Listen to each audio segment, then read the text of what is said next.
Welcome back for today's NBA pick video play for Monday, October 29, 2018. In this one, talking about this Western Conference matchup between these Texas squads, the Dallas Mavericks and the San Antonio Spurs. Going to give our lean on where we see the better value on the over-under. That total number sitting at 216 points. If this was the Spurs last year, this would be a very high number for them, especially going against a relatively manageable opponent. But even the Spurs have been caught up in what has been an increase in offensive production across the board in the NBA, at least to start the 2018-19 campaign. It's still a relatively small sample size, but likely to see a pretty high offensive season overall across the NBA, and we'll see how this trend continues to go in the coming weeks to see if we get any break or not, and just how many high-scoring matchups that we've been witnessing. So the Dallas Mavericks, they have shown that in terms of their numbers, a little bit more leaning to some of these higher scoring games, 11th in the NBA in scoring, 24th in total team defense, but playing on the second night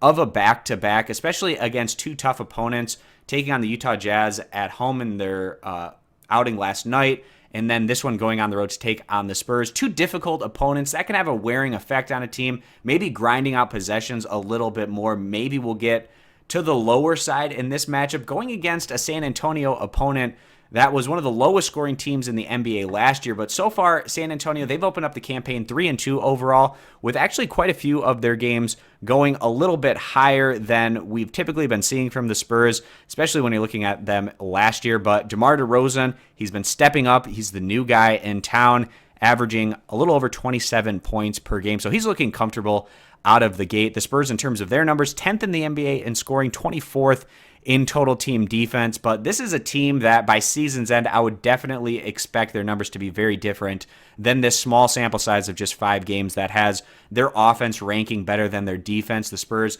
they're a defense first team. It's just their roster makeup is more prone to being a defensive-oriented group. And I actually think the Spurs can have a bit of success this season, kind of being a counter to what the NBA is going into in a certain trajectory, with offensive basketball being the focus of everything. If the Spurs can do their own thing in terms of leaning on their strong defensive unit and efficient half-court offense, that can throw a wrench into things and make them a very difficult opponent for these teams out west to go against. So we'll see how that plays out. So the Spurs taking on the Mavericks, who are on the second night of a back-to-back. Perhaps the Mavericks are a little bit fatigued in this one, and the Spurs, it's a great opportunity for them to utilize their defensive strengths in this type of matchup. So we actually see potentially a little bit lower scoring of a contest, and as a result, we're going to be going with the under 216 points as the better value play. If you agree, give the video a thumbs up. Disagree, give it a thumbs down. You can check out all of our NBA picks over at stumpthespread.com. Link down in the video description. Subscribe to our YouTube channel, and we hope to see you guys back here for tomorrow's video.